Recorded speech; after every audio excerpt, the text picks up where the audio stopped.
Sir, आप लोग 100वां स्थापना दिवस कम्युनिस्ट पार्टी का मना रहे हैं। क्या कुछ उसका इतिहास रहा है और क्या कुछ आगे की आपकी रणनीति रहेगी भारत में, वो हमारे दर्शकों को बताया जाए सर। देखिए, भारत की सरजमीन पर कम्युनिस्ट पार्टी की स्थापना 1925 ईस्वी में हुई। 25 से 28 दिसंबर 1925 को कानपुर में कम्युनिस्टों का सम्मेलन हुआ, जिसमें देश के विभिन्न हिस्सों में जो कम्युनिस्ट ग्रुप्स काम कर रहे थे वो सब लोग जुटे और उन लोगों ने मिल करके बाजाप्ता भारतीय कम्युनिस्ट पार्टी, जिसको अंग्रेजी में हम कम्युनिस्ट पार्टी ऑफ इंडिया कहते हैं, उसकी स्थापना की। वो स्थापना की पृष्ठभूमि यह रही कि ऐसे तो कम्युनिस्ट ग्रुप्स पहले से भी काम कर रहे थे, देश के अंदर भी और विदेशों में भी रह करके कुछ कम्युनिस्ट काम कर रहे थे, लेकिन भारत की जमीन पर खुली कम्युनिस्ट पार्टी बनाने की स्थिति तब पैदा हुई जब कानपुर कॉन्स्पिरेसी केस में मार्च 1925 में फैसला आया। मार्च 1924 में ही फैसला आया उस कानपुर कॉन्स्पिरेसी केस के जजमेंट में, जिसमें कहा गया था कि हम कम्युनिस्टों के विचार के प्रचार के विरोधी नहीं हैं।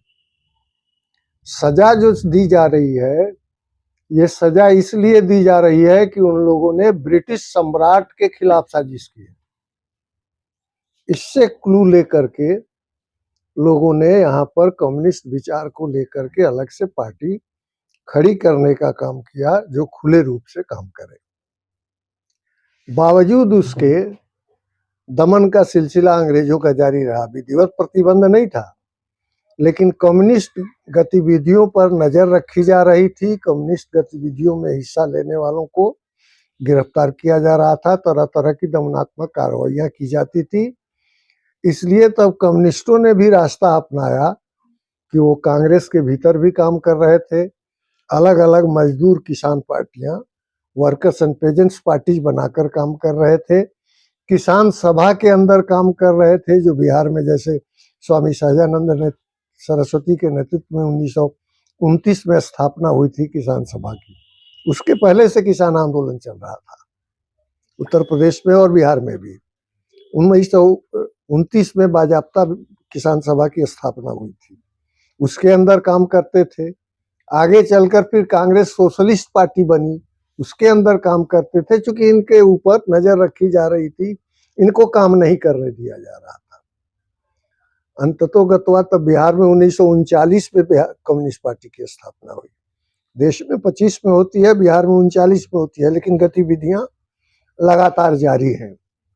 और तब से लेकर आजादी की लड़ाई में हिस्सा लेने के मामले में और आजादी के बाद किसानों और मजदूरों के संघर्ष में, जिसमें जमींदारी का उन्मूलन, न्यूनतम मजदूरी की लड़ाई, मजदूरों के हक की लड़ाई, ये सब चीजों को लेकर के दलितों को, समाज के दूसरे तबकों को, छुआछूत जो सामाजिक बुराइयां थी, उनके खिलाफ भी कम्युनिस्टों ने आंदोलन किया। और इस तरह से कम्युनिस्ट पार्टी का एक जनाधार बनता गया।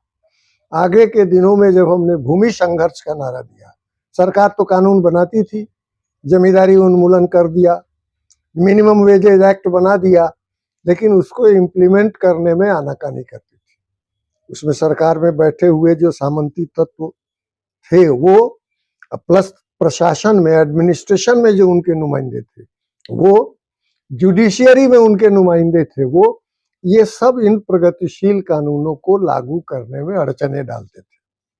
इन सब के खिलाफ कम्युनिस्टों ने जम के संघर्ष किया और बाजाप्ता झंडे गाड़कर जमीन बांटने का काम किया। उससे मुतल्लिक जितने केसेज हुए, उन केसेज को लड़ने में हमारे अधिवक्ता साथियों ने पूरी टीम बना करके भूमि संघर्ष से जुड़े हुए तमाम केसों की मॉनिटरिंग अधिवक्ताओं की टीम किया करती थी, जो कम्युनिस्ट पार्टी के द्वारा इंस्पायर्ड टीम हुआ करती थी। इस तरह से हमने आजादी की लड़ाई में भी अपनी कुर्बानियां दी, हमारे लोग शहीद भी हुए। बाद के दिनों में भूमि संघर्ष में गरीबों की मुक्ति के संघर्ष में, इन सब में भी हजारों कम्युनिस्टों ने अपनी शहादत दी। इस इतिहास को लेकर हम आगे बढ़े और हमारे इंटरवेंशन से इतिहास के विभिन्न दौर में अनेक प्रगतिशील काम हुए और वो उनमें से आप कुछ को आप नमूने के तौर पर अगर देखें तो जब 1969 में वीवी गिरी के राष्ट्रपति होने के समय में कांग्रेस विभाजित हो गई तो कम्युनिस्टों का सपोर्ट था, जिसकी बिना पर इंदिरा गांधी की सरकार बची और उस सरकार ने सामंतवाद के पुराने किले को ढाने का काम किया। जो उसको मैं इसलिए कहता हूं कि वो प्रिवी पर्स की समाप्ति जो थी, जमींदारी उन्मूलन कानून बन गया था, लेकिन प्रिवी पर्स की राजा रजवाड़ों को जो सरकारी गिफ्ट मिला करता था, तो उसको समाप्त करके जो आखिरी कील थी सामंतवाद की, उसको मिटाने का काम ये कम्युनिस्टों के प्रभाव में हुआ। बैंकों का राष्ट्रीयकरण, बीमा कंपनियों का राष्ट्रीयकरण, कोयला खदानों का राष्ट्रीयकरण, इंश्योरेंस कंपनियों का राष्ट्रीयकरण, ये सब कम्युनिस्टों की देन थी। और लेकिन उसके बाद में आज ये परिस्थिति ये है कि आज सबसे बड़ा संकट ये है कि जो कुछ हमने ये हासिल किया है वो सबको मिटाने वाली सरकार यहाँ आ गई है। और ये सरकार जो आई है, बदकिस्मती से कहिए कि इसके पुरखों की भी पैदाइश जो है राष्ट्रीय स्वयंसेवक संघ की, वो भी 1925 में हुई थी। जिस साल भारतीय कम्युनिस्ट पार्टी, तो ये इसको मैं इस रूप में देखता हूं कि 1925 में पैदा हुआ राष्ट्रीय स्वयंसेवक संघ हमारे राष्ट्रीय आंदोलन, राष्ट्रीय मुक्ति संघर्ष की विरासत को और आज़ादी के बाद जो डेवलपमेंट का काम हुआ है, आत्मनिर्भर विकास के रास्ते पर जो देश नेहरू के जमाने में चला, आगे बढ़ा, ये सब को जो वो मिटाने की कोशिश कर रहे हैं, तो हम इसको इस रूप में देखते हैं कि इनको मिटाने वाली शक्ति भी उसी साल में पैदा हुई थी। उसका नाम भारतीय कम्युनिस्ट पार्टी है और हम ही इनका अंत करेंगे। उसके लिए जो जरूरी काम है हमको करना होगा। सर, सवाल ये है कि आपने बहुत सारे काम गिनाए हैं कम्युनिस्ट पार्टी के, पर कुछ क्षेत्रों में सिमट के भारत में क्यों रह गई कम्युनिस्ट पार्टी? देखिए, भारतीय समाज जो है वो बहुत तरह के विभाजनों में से ग्रसित है और अलग अलग एरियाज का, अलग अलग राज्यों का, अलग अलग क्षेत्रों का, उनकी सामाजिक बनावट, सामाजिक मानस, उनकी आर्थिक स्थिति, उनके यहाँ नए, समझिए नई चीजों की पैदाइश जिस किस्म से होती है, नई सोच कब पैदा होगी? जब नई व्यवस्था उत्तरोत्तर बढ़ती हुई आगे बढ़ेगी। तो इंडस्ट्रियलाइजेशन का लेवल, एजुकेशन का लेवल, ये सब में जो अंतर है, और हमारे यहाँ जो एक जाति व्यवस्था पहले से चली आ रही है, जाति प्रथा जो है, उसका प्रभाव भी समाज पर बड़े पैमाने पर है। तो पूरी समग्रता में देखने पर जिस संघर्षों को हम वर्गीय संघर्ष कह रहे हैं, तो वर्गों का निर्माण अलग अलग जगह पर अलग अलग ढंग से होता रहा है और उसका कोई, ज्यादातर जगहों पर उसका स्पष्ट रूप आपको सामने नहीं दिखाई पड़ेगा। तो ये जातियों में विभाजित समाज जो है, लेकिन उनकी अपनी आकांक्षाएं हैं, उनकी जरूरतें हैं, उसके लेकर आपस में टकराव भी है, लेकिन आर्थिक विकास की गति धीमी होने से, अपेक्षा की जो वर्गों के निर्माण में तेजी आनी चाहिए थी और वर्गीय मसलों को ऊपर आना चाहिए था, ये कहीं न कहीं दबा हुआ रहा है। तो जहां जिस पैमाने पर इसमें उभार आया, जहां हम संघर्ष कर पाए, चूंकि हम वो संघर्षों के मार्फत लोगों को लिबरेट करने का, मुक्त करने का काम, जैसे जमीन को दखल करना है, कानून भी रास्ते में बाधक है। जमींदारों की जमीन, रजवाड़ों की जमीन, बड़े बड़े उद्योगपतियों के द्वारा कब्जा की गई जमीन, ये सारी जमीनें जो है, इनको मुक्त करना तो इसके लिए जो सांगठनिक ताकत चाहिए और जनता में जो उभार चाहिए, जो उसके बेनिफिशियरीज होंगे वो किस हद तक तैयार है। हमारी सोच मुकम्मल आजादी की, मुकम्मल मुक्ति की हो सकती है, लेकिन जनमानस अगर उसके लिए तैयार नहीं है तो जितना तैयार होगा उतने ही दूर तक हमको कामयाबी मिलेगी। तो मौलिक मूल वजह यह है कि जिस समाज को हम बदलना चाहते हैं और जिस किस्म का बदलाव लाना चाहते हैं, उसके लिए समाज का मानस अभी बना हुआ नहीं है और उसको बनाने में हम अभी तक सफल नहीं हुए हैं। तो ये लंबी प्रक्रिया है, ये सिलसिला जैसे जैसे आगे बढ़ेगा आगे की मंजिलें तय होंगी। इसलिए आपको डिस्पैरिटी नजर आएगी कि कहीं मजबूत है कम्युनिस्ट पार्टी, कहीं कमजोर है कम्युनिस्ट पार्टी। कुछ ऐसे भी इलाके हो सकते हैं जहां वो न के बराबर हो। इसलिए ये सामाजिक परिदृश्य जो है उसमें जैसे जैसे और लोगों की चेतना जैसे जैसे विकसित होगी उस हिसाब से। अब सबसे बड़ी बात है कि इसमें एजुकेशन, अभी भी हमारे देश में साक्षरता का प्रतिशत इतना कम है, और दूसरी तरफ जहां पढ़े लिखे लोग ही जात और मजहब के नाम पर खिसक जा रहे हैं, वहां बेचारी जो मूढ़ जनता है, अनपढ़ जनता है, उससे हम ज्यादा अपेक्षा करेंगे। तो इसलिए इस सामाजिक चेतना को बदलना, और दूसरे संकट जैसे जैसे गहरा होगा वैसे वैसे लोग पुरानी धारा को छोड़कर और नए विकल्प की तलाश में आएंगे और उसी हिसाब से चलेगा। सर, 100 साल स्थापना दिवस के अवसर पर क्या आप अंदरूनी कला को भी इस प्रगति में बाधा मानते हैं कि अंदरूनी कोई ऐसा लीडर आप में नहीं आया जिससे भारत में प्रगति कर सके आपकी पार्टी? नहीं, अंदरूनी लीडर तो अब आज की बात आप कर रहे हो, पहले भी हमारे तो एक से एक कद्दावर नेता रहे हैं, बड़े बड़े नेता रहे हैं जो राष्ट्रीय आंदोलन के नेताओं के टक्कर के नेता रहे हैं।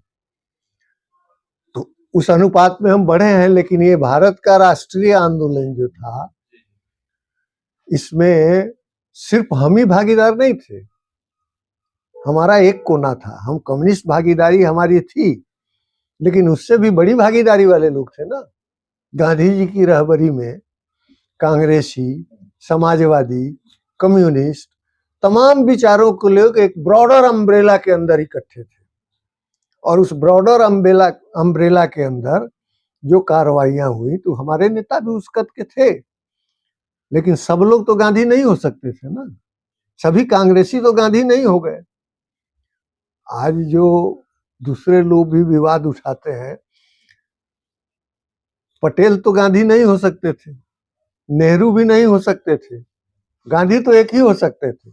लेकिन उस गांधी के की छत्र छाया में पटेल, नेहरू, कम्युनिस्ट, सोशलिस्ट, ये सारे लोग ये मिल करके एक राष्ट्र की एक समग्र तस्वीर बनती है, राष्ट्रीय आंदोलन की एक समग्र तस्वीर बनती है, और उसमें हम हिस्सेदार हो सकते हैं। एक कोने पर हम भी हैं, लेकिन ये मान के हम नहीं चलते कि हम ही ने सब कुछ कर दिया, हम ही सब कर लेते। ये हमारी राष्ट्रीय परिस्थिति थी ही नहीं।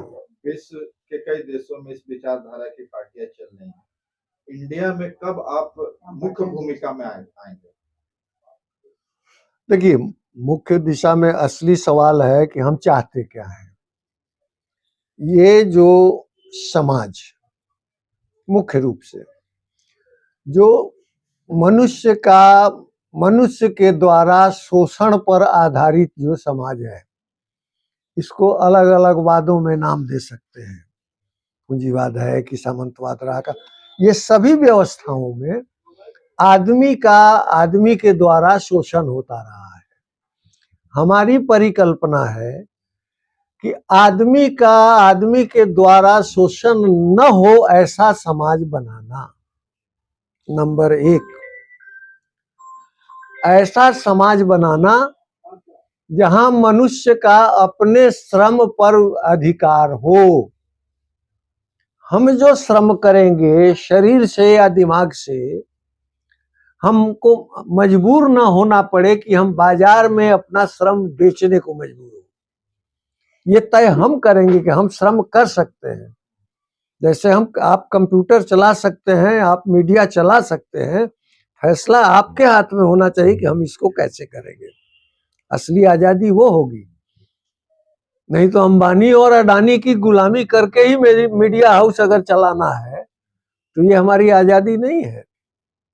विपक्षी कई बार आरोप आप पर लगाते हैं कि बहुत सारे कल कारखाने को आपने बंद कराया। ये बिल्कुल गलत बात है, हमने बंद नहीं कराया। कल कारखाने जो भी बंद हुए मालिकों ने बंद कराए।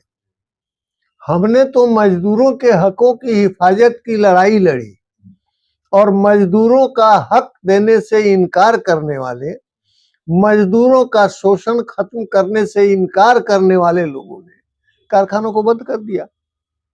हम तो इंसाफ की लड़ाई लड़ रहे हैं और जो नाइंसाफी थोपने वाले हैं अपने पूंजी के बल पर कारखाने चलाते भी हैं और जब मन किया उसको बंद भी कर देते हैं। हम कैसे बंद कर सकते हैं? हमारे लिए तो रोजी रोटी का सवाल है। एक कारखाने का बंद होने का मतलब पूंजीपति या मालिक तो एक होगा या उसका एक ग्रुप होगा 5-10 लोगों का, चाहे वो कॉरपोरेशन के नाम पर हो, ट्रस्ट के नाम पर हो, जिसके नाम पर हो। लेकिन मजदूर तो सैकड़ों हजारों में होंगे ना, तो उनकी तो रोटी चली गई, वो क्यों उसको बंद करेंगे?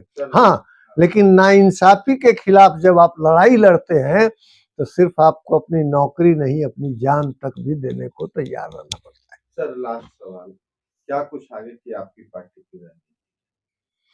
देखिए, अभी सबसे बड़ा सवाल जो है देश के सामने, भारत के संदर्भ में मैं कहूँ, दुनिया की बात मैं अभी छोड़ देता हूँ, तो भारत में सबसे बड़ा संकट आज के देश समय में है कि अंग्रेजों की गुलामी के खिलाफ 200 वर्षों, लगभग 200 वर्षों की गुलामी के खिलाफ लड़ करके और उस लड़ने के क्रम में हमने एक समावेशी राष्ट्रवाद की परिकल्पना की, जिसमें हिंदू, मुस्लिम, सिख, ईसाई सभी तबके के लोग, दलित, आदिवासी, अल्पसंख्यक, सारे लोग, सब ने मिल करके उसकी सबकी सम्मिलित लड़ाई थी अंग्रेजों के खिलाफ, अंग्रेजी हुकूमत के खिलाफ।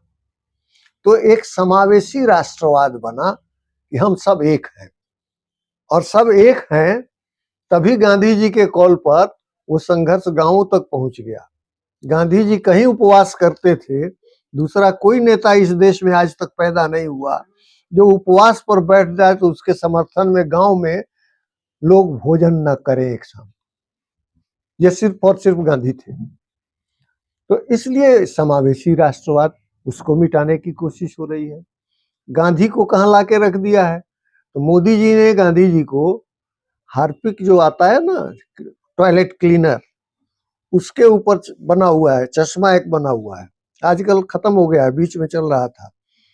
और एक चश्मे के एक शीशे पर लिखा हुआ है स्वच्छ, दूसरे पर लिखा हुआ है भारत। माने गांधी जी की भूमिका यही रह गई कि स्वच्छ भारत। और अमेरिका जब 2019 में अमेरिका गए थे ट्रंप के बुलावे पर, नरेंद्र मोदी जी अमेरिका के टेक्सास में, वो बयान देते हैं कि गांधी जी को स्वतंत्रता से ज्यादा स्वच्छता प्रिय थी। ये क्या है? ये मानस कहाँ ले जा रहा है? माने गांधी स्वतंत्रता आंदोलन में, स्वतंत्रता की लड़ाई में गांधी की भूमिका को अंडरमाइन करके स्वच्छ भारत की कल्पना की, स्वच्छता में उनका विश्वास था। और मुझे ये इसलिए याद है कि जब वो टेक्सास में घूम रहे थे तो टाइम्स स्क्वायर में मैं न्यूयॉर्क में मौजूद था और वहीं पर टीवी स्क्रीन पर मैंने उनका ये भाषण सुना था। तो ये नेहरू को मिटाने की कोशिश, गलत सलत प्रचार नेहरू के बारे में करके, नेहरू ने इस देश को बनाने के लिए, इस देश को समाजवाद के रास्ते पर ले जाने के लिए, 100% समाजवादी कार्यभार उनका नहीं था, लेकिन समाजवाद का रास्ता खोलने के लिए, सोशल, इकोनॉमिक, पॉलिटिकल जस्टिस को विस्तारित करके आम लोगों तक पहुंचाने के लिए, और दौलत प्राइवेट कब्जे से मुक्त करके और समाज की सेवा में राष्ट्रीय संपदा बनाने के लिए सार्वजनिक क्षेत्र का निर्माण हुआ। वो सिलसिला वहां से आगे के वर्षों में चलता रहा। तो इस देश को एक स्वतंत्र, आत्मनिर्भर, समाजवादोन्मुख राष्ट्र बनाने का काम नेहरू ने किया। इनका विरोध कहाँ से है? अभी जो सत्ता में आए हैं तो ये चूंकि तब भी नहीं मानते थे कि भारत एक है, एक तरफ जिन्ना थे जो धर्म के नाम पर, मजहब के नाम पर अलग राज्य की मांग कर रहे थे,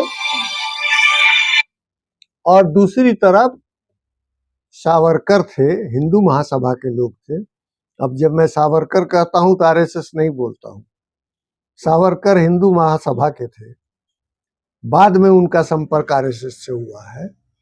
वो कहते थे कि हिंदू राष्ट्र होगा।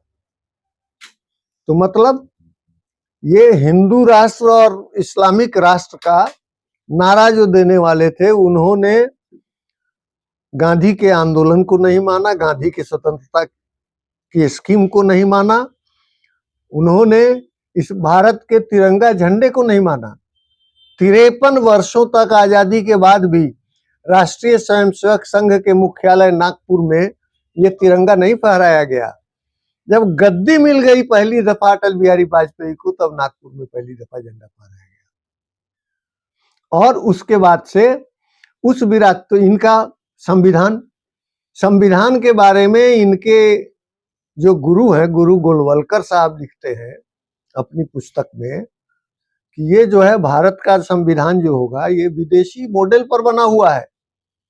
वेस्टमिंस्टर मॉडल इसको बोलते हैं, यानी ब्रिटिश पार्लियामेंट्री सिस्टम के मॉडल पर, जिसको वेस्टमिंस्टर मॉडल कहते हैं, ये संविधान बना हुआ है। ये नहीं, भारत का संविधान भारत की आत्मा के अनुरूप, भारत की मिट्टी के अनुरूप मनुस्मृति से निकलेगा।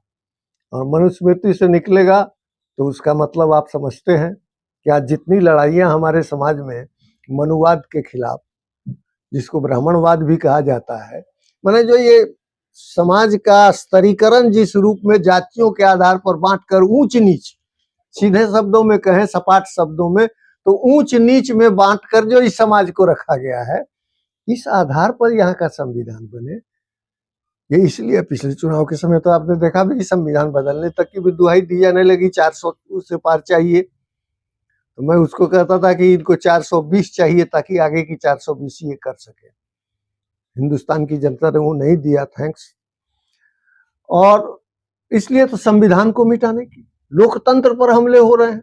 मतलब जो कुछ हमने आजादी की लड़ाई से लेकर के आज तक हासिल किया है, वो सब को मिटा करके और यहाँ पर एक किस्म की तानाशाही, निरंकुश सत्ता स्थापित हो रही है।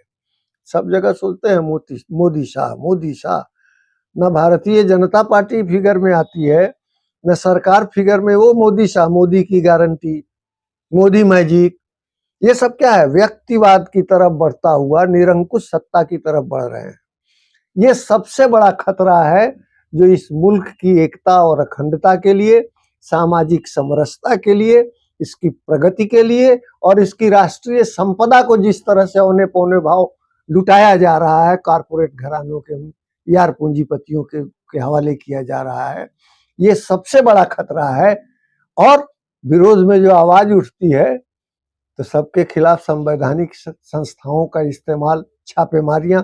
बदकिस्मती से हमारी पार्टी ने बहुत आरंभ में, जिस दिन मोदी जी राजपाट पर आए, उसके चंद महीनों के भीतर कहा कि ये खतरा बड़ा है, ये देश में फांसीवाद आने वाला है, फांसीवाद की ओर ले जाएंगे, लोकतंत्र को मिटाएंगे, संविधान को मिटाएंगे। हमने कहा, इसलिए कहा कि भाई देश के अंदर तमाम जो धर्मनिरपेक्ष, लोकतंत्र को मानने वाले और वाम पक्ष को मानने वाले लोग हैं, सब इकट्ठे होकर के अगर मैदान में उतरेंगे तभी इनको शिकस्त दी जा सकती है। ये बात लोगों के पल्ले वर्षों तक नहीं पड़ी। हमने 15 में कहा था, वो तो 2022 आने के बाद जब मुख्तलिफ नेताओं के घर पर, मुख्तलिफ दलों के मुख्तलिफ नेताओं के घर पर छापेमारियां होने लगी, तब इनको एहसास हुआ कि खतरा बड़ा है। चलिए, अच्छी बात है, देर से भी सही, जब उनके पास ये बात आई, उनका मुकाबला करना है। इसलिए व्यापक गोलबंदी के आधार पर उस समावेशी राष्ट्रवाद की भावना को फिर से जगा करके जो कुछ हासिल किया है उसकी हिफाजत की लड़ाई पर पहले करनी पड़ेगी, और उसके बाद और आगे बढ़ने की लड़ाई उसके बाद की लड़ाई होगी। हम दोनों लड़ाई के लिए तैयार। सर, अपना परिचय दें। मैं राम बाबू कुमार हुआ और भारतीय कम्युनिस्ट पार्टी के राज्य सचिव मंडल का सदस्य हूँ।